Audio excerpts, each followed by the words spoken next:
Alright, this is going to be a drawing that's 2-point perspective. So the last drawing that I did that I'll put in the description was 1-point perspective, how to do 3D lettering. 2-point perspective shows you not just the front of objects and one side, but actually two sides of it, and sometimes the top or bottom. So you start the same way. You start with a horizon line, and for this one there's 2 points, which means 2 vanishing points. You put one on each end. I'm going to label mine VP, but you don't have to. So VP means vanishing point. So basically it's like if you were standing here, if you were like looking at the scene, you would turn your head 2 different ways and you would see 2 vanishing points. You could also think of this as the edges of your peripheral vision, right? Like if you're looking straight ahead, you see like a certain range of vision, and this is on the sides of it. So perspective being a point of view, that's kind of the point of view that we're talking about with 2-point perspective. So you can start putting in your objects. I'm going to put a vertical line. It's going to go above and below the horizon. There's going to be a building. So buildings start on the ground, they're below us, and they are tall, they go above us. So it goes both ways. So this is the corner now. I'm not going to draw a box because both sides of the building, although they are rectangles, are both in perspective. So they both shrink down to vanishing points. I'm going to start from the bottom of my line to 1 vanishing point and 2 vanishing points. So this is like the bottom edges of my building. And the same thing with the top. 1 vanishing point and 2 vanishing points. So that's the top of the building now. I'm going to give it a back and side, like how long the building is. Make this one kind of flat and long. I'm going to make this side a little bit flat. And then I'm going to make this side longer. Now I could put different buildings here. I could put things around it. But I'm just going to go with one building for now. I might add to it later. And I'm erasing these lines that go beyond the edges of the building, because they're imaginary lines, really. And I'm erasing the horizon inside the building, right? Because the building is actually blocking that off. We don't see the ground through buildings unless they're see-through. So now it's like a solid building, the horizon behind it. So that's how to draw 2 sides of something in 2-point perspective. But what if this was something we could see the top of? What if it wasn't taller than us? I'm going to put a car next to this building. So the car is shorter than a person, right? Like maybe we're in a building across the street looking down at this street and this building. So I'm going to put a car right here. This is going to be the front corner of the car. And it's short, right? It's shorter than the building. It's shorter than us. And because it's a vertical line and because it's in perspective, it is also going to go to the vanishing points.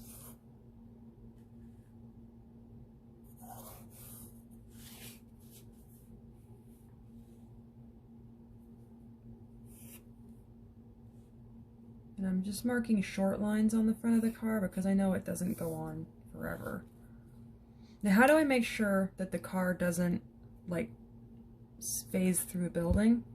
I am actually going to extend this line out just a little. This would kind of be like the edge of the building.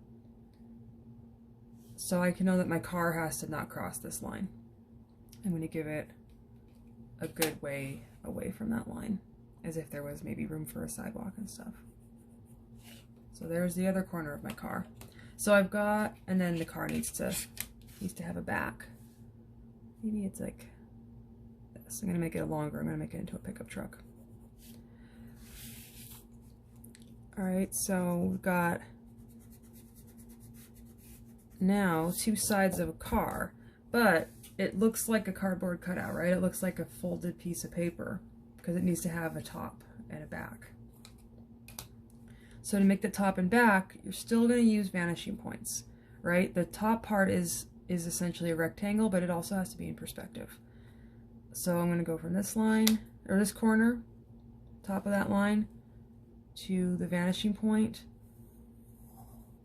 And because I know that the car does not extend out this way, I'm not going to bother with this other vanishing point. This line goes this way. And this line, I'm not going to go to this vanishing point because we know the car stops there. I'm going to go, it needs to come and complete this rectangle, so it's pointing towards this other vanishing point. So you end up with a lot of almost crisscrossing lines, and that creates the boundaries of this thing. So how do I turn this into a pickup truck? Because right now it just kind of looks like a brick. Well, I'm going to put where the front of the window is, and I'm going to start it about here. I'm going to line up that to, again, the vanishing point. Put in the window. I'm going to say maybe the window leans back slightly, and then that's the top of the window. And again, it goes to the vanishing point. Now for this other side of the window, I'm just going to make this line and parallel. So I'm just going to sketch in a line that leans the same way. So that's my windshield.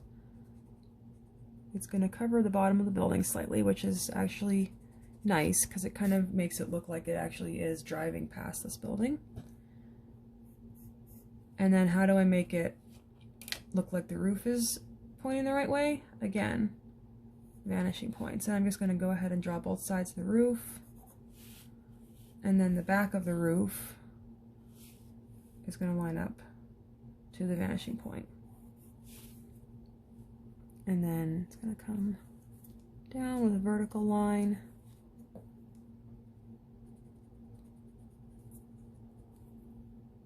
Redarken some of these. And there's a pickup truck. Now it looks like the pickup truck bed is like a flat thing. If I want to make it 3D, like it's actually got an inside, I'm gonna add a tailgate. I'm gonna add a line that comes through the bottom of that truck.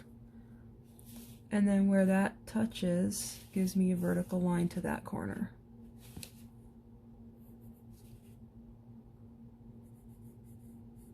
So that's my truck bed. I can fill that in. Okay, so I'm starting to build inside spaces as well, but every line that defines this truck goes to vanishing points. Now what about the tires? I'm going to put them in perspective as well. So circles, if you look at them straight on, are circles, right? But this truck isn't straight on. If you lean them back, you start to see that they actually become ovals in perspective. And they also have thickness. This is just a lid from a like vitamin bottle. So if you have like props around you or just little shapes, you can kind of look at them and get an idea of what things look like. It's a really useful tool for an artist. I'm going to put oval tires on this truck. Give them a little thickness. Now, ideally, actually, even the tire thickness should go to vanishing points to be really in perspective.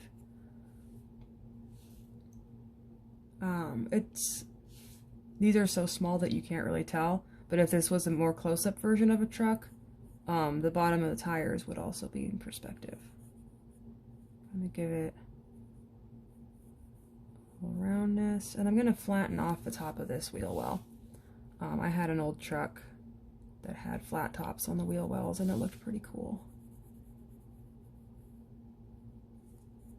I missed that truck. It was a 1961 Chevy Apache, and it was awesome. And then I'm going to just kind of add little features to make it more realistic. I'm going to give it those big, tall mirrors like some trucks have to be able to see better. And I'm going to give the windshield a little personality. I'm going to round off the top of the hood. So once you get your basic shapes laid in, you can start really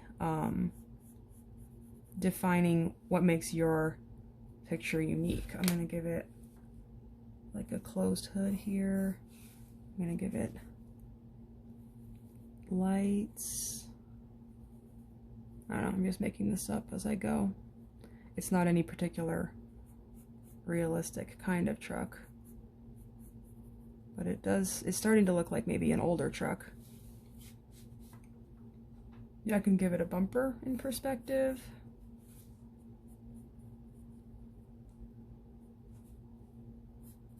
Darken that in. I can give it a grill. Again, in perspective.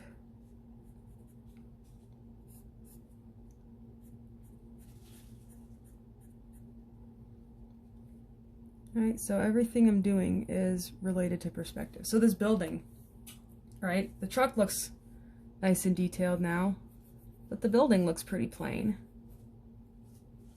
So if I was going to make this building have some features, maybe a door and some windows, I would figure out if this truck is this high, right, about like this, then maybe we can figure this is the first floor, and then second floor, third floor, maybe it's a 3-story building. Make this first floor a little bit taller. So you can divide up your height of your building into floors.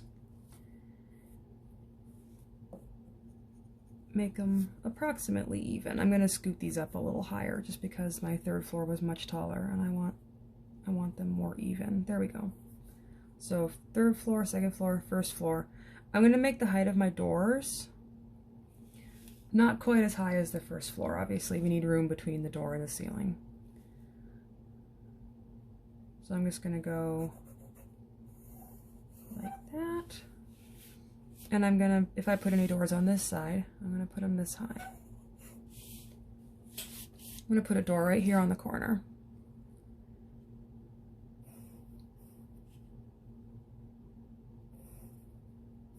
And I'm going to make the doorway go in slightly. I'm going to make it look like it's got some thickness to the wall and the door is kind of into that opening. So you can get very detailed with perspective if you want to. Oops. Make sure that your vertical lines are in fact vertical. I made that leaning over and it looks weird. And I'm just going to shade that in to pretend like I didn't draw that line wrong. I meant to do that. Yeah, that was the plan from the beginning. Okay, so we've got a door that's set in a little. Put a doorknob there. I'm going to put a window on the door so that it looks more like a door of a business. All right, a window on top. Again, making sure that my vertical line is vertical this time. And again, going to the vanishing point. I'm going to erase that. And I'm going to put some windows. I'm going to put windows next to the door. Like a long line of windows. Right here. And this can be the top of the windows. They can be even with the top of the door.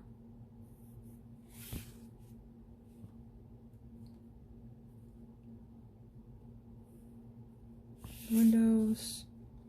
I'm going to add one more door down here. And I already have my door height figured out. So I'm just going to add another one farther down the building.